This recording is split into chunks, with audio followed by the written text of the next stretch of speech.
श्री स्वामी समर्थ मंडळी रोज सकाळी सकाळी ना सासरेबुवा आणि सासूबाईंना गवत आणायला जात असतात. आणि आज आमचे भाऊ काही घरी नव्हते, त्यामुळे सासूबाईंना जवळच्याच वावरात गवत घेत होत्या.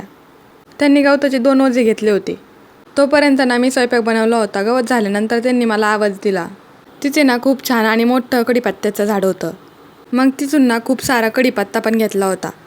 मग सासूबाईंना ना गवताचे ओझे बांधले आणि आम्ही ते घरी घेऊन आलो. आणि मी आल्याबरोबर ना कडीपत्ता घेतला आणि डब्यामध्ये ठेवून दिला फ्रीजमध्ये.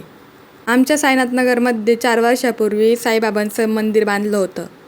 दरवर्षी ना तिथे वर्धापन दिन साजरा होतो आणि महाप्रसादाचा कार्यक्रम पण असतो.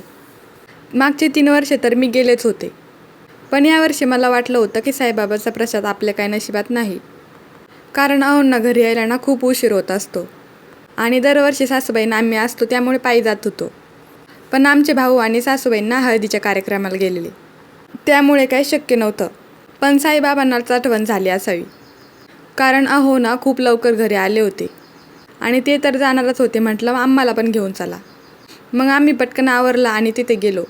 मस्त असे साईबाबांचं दर्शन झालं होतं. मग तिथे पालखीचं पण दर्शन केलं. त्यानंतर मग महाप्रसाद घेतला. मला तर वाटतं आपल्यापेक्षा देवाला आपली खूप आठवण होत असावी.